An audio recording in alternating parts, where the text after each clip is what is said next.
Hello and welcome to the second episode of Mask of the Slasher.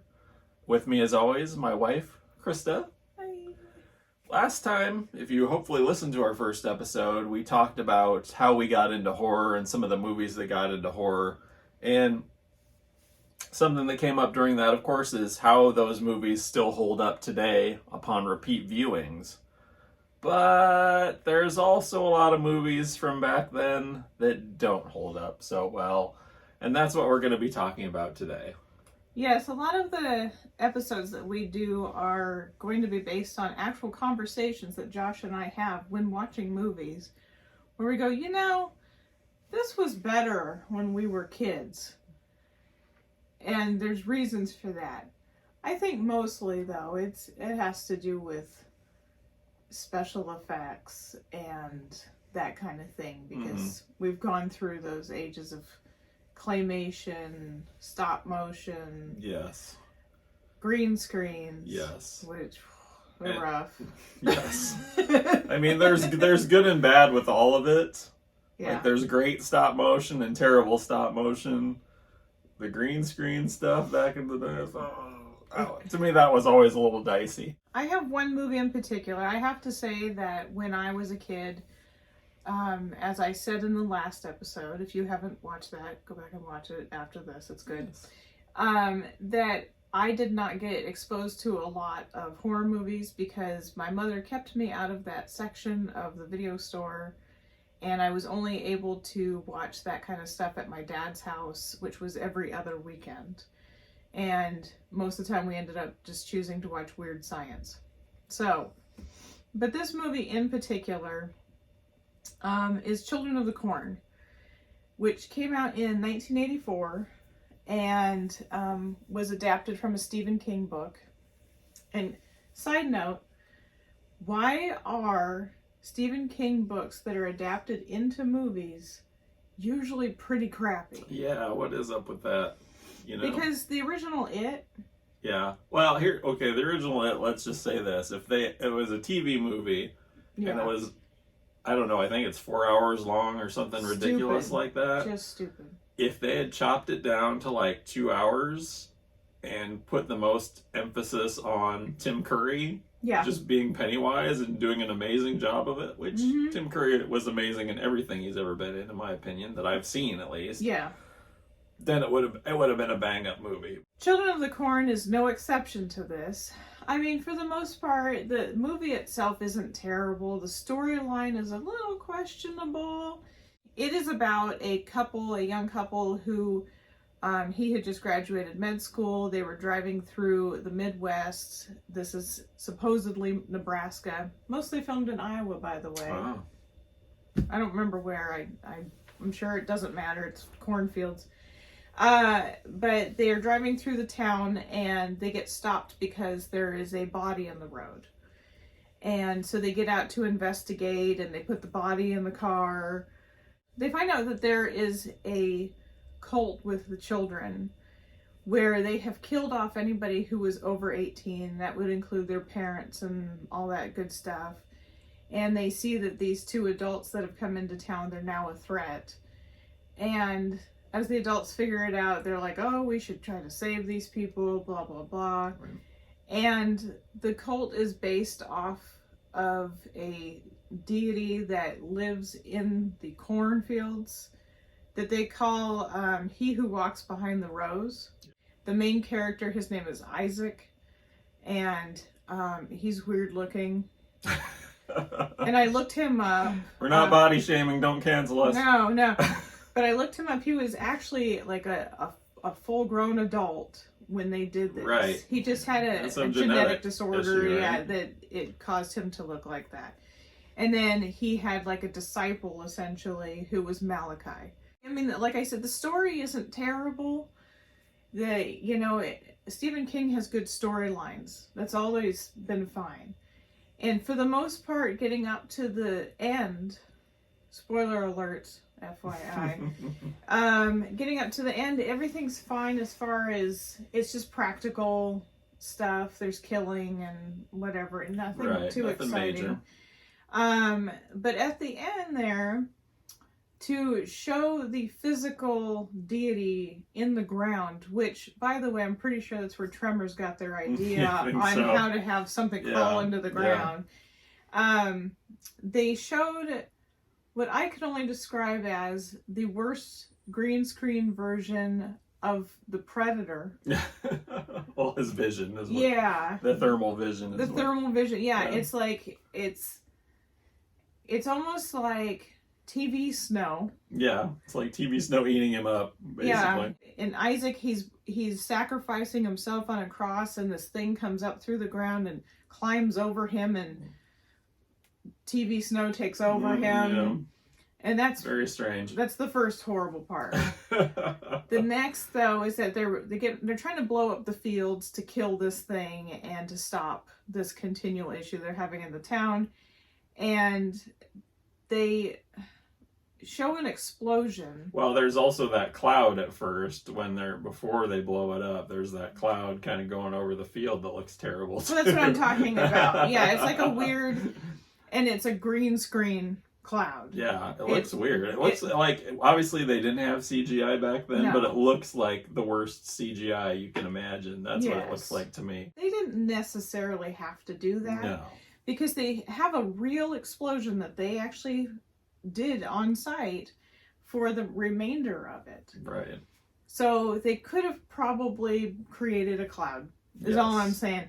But then, in that explosion, they had to put in some weird animation to show that the spirit was in the explosion and was going back up to the sky, because Completely unnecessary. it really was. And I said, we could have just had the explosion and some screams, and the same thing would have happened. Like some growling or Yeah, something to some signify there was a demonic. demon or whatever Yeah. that thing is supposed to be in Yeah. in the explosion. I think would have been just as sufficient. But Exactly. I think a lot of times, and this happened at the dawn of CGI as well, people got so excited that they could do this. Yeah. That, as to paraphrase Jeff Goldblum in Jurassic Park, they didn't stop to think if they should. He is wise. Yes, he's a wise Yes. son of a gun. So, now the funny part of this movie, aside from the horrible graphics and whatever they used, was that, once again, I was a child watching this movie, and we went to stay with my grandparents for a couple weeks in the summer of, I think we figured out it was either 85 or 86, somewhere in there. And that my grandparents lived in Des Moines, Iowa, and everybody had corn in Iowa. It wasn't just in random fields. People grew corn in their backyards, and they had all of maybe 4 rows of corn, and it had maybe 6 stalks in each row. It was a compact cornfield that they grew in their backyard. But my sister decided to tell me that to go look out the window because Malachi was in the corn, and it scared me to death. She loved that. And so there was many, many years where I did not watch Children of the Corn because of that. Right. And then I watched it and I was like, oh, Yeah. this is pretty bootsy. So it's fine now, I mean, it's still it has a little tiny piece of my heart because of the memory of it. Of course. And it is a good movie. And we did actually watch the remake that came out this last year. Boy. Yeah, it was rough. The less said about that, the better. Yeah, it's rough. Like, it really was one of the worst movies I've ever watched, I think. And Yeah. I've seen some doozies in my day. Yeah, that was on Shudder. Right? Yeah. Yeah, it was. Oof. Guys, come on. I mean, now. we didn't have high expectations. Well, no, we weren't expecting a lot out of it. No. So, but- definitely a movie that was better when I was a kid. Mm. What's yours? Mine is The Gate, a movie from 1987. I believe this would have been a rental for me. Mhm. And I remember the box art is really cool. It's got like the title of the film is like, it looks like it's kind of carved into the ground, and you Yeah. can see like the demon eyes, and I think there's a claw reaching out of it or something. Mhm. So, I remember that. and I remember there being previews on TV for it as well when it was in the theater, but I'm positive I didn't see it in the theater. When I was a kid, I thought it was great. I thought it was creepy. The demons scared me and everything. And I didn't see it again for a really long time. If you're not familiar with it, it's got Stephen Dorff in it, who went on to play Deacon Frost in the movie Blade. I'm sure everybody's seen that one by now. Anyway, he's like 10 years old or 12 years old or something, and it's like his first movie ever. Him and his friend, there's a big hole in their backyard where some dudes removed a tree for their family or whatever. They pull this huge geode out of the ground. They crack this geode open for whatever reason. Cracking this geode open unleashes demons out of that hole in the ground. I don't know. Yeah. Whatever. Yeah. And then there's this whole element to it with like a heavy metal band that wrote this album that's has incantations in it. It's a whole 80s, the most 80s thing it could possibly be. Yeah. But anyway, yeah, I thought that's a movie I thought was great as a kid. I rewatched it here very recently for over Halloween.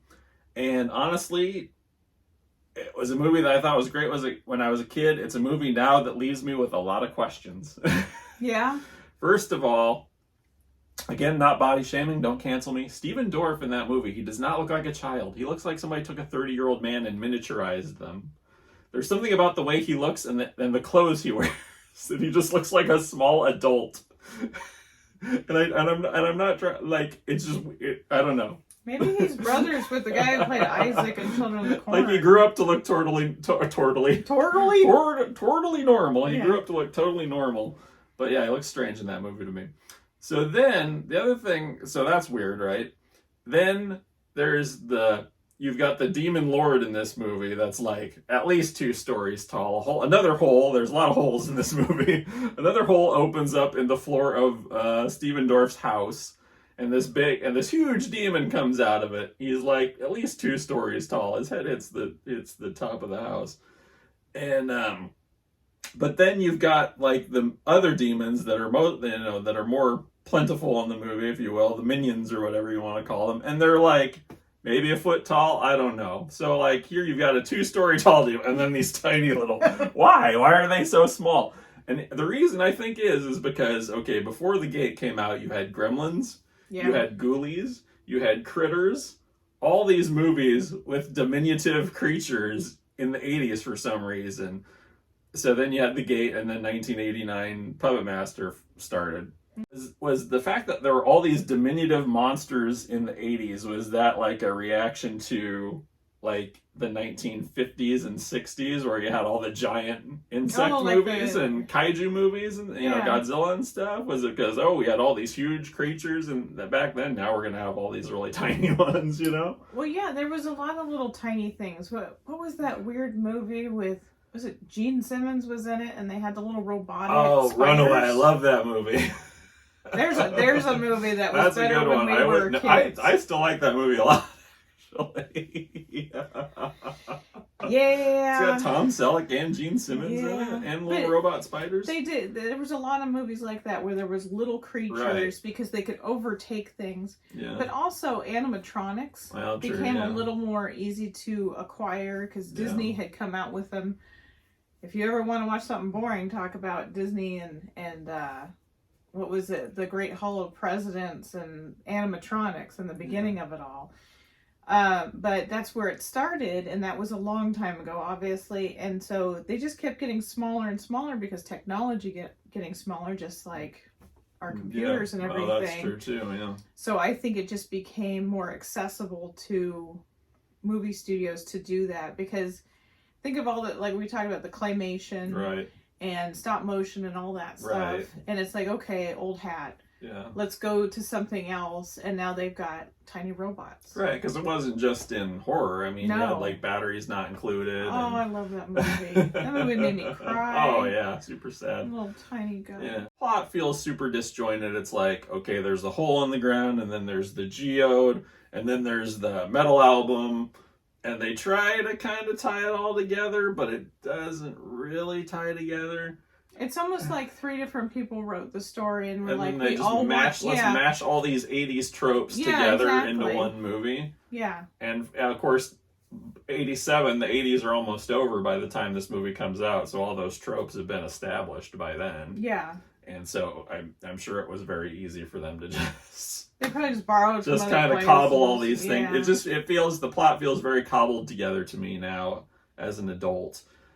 As far as the effects are concerned, they still look pretty good, and the huge demon looks really cool. Yeah. I wish they had done more with that.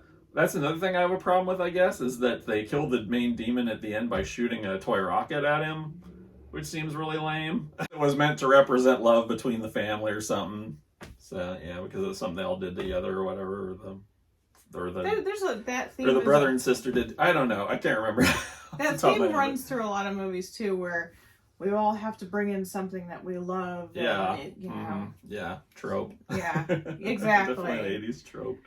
So I mean, I don't consider it horrible now by any means. It's still kind of fun to watch and be nostalgic over, but it's got some holes. It's got some holes in it, and it's definitely not, I don't hold it in the esteem now that I held it in as a kid by any way, absolutely. shape, or form. The reason this topic even came up, aside from the fact that we've watched stuff and we're like, what are we thinking?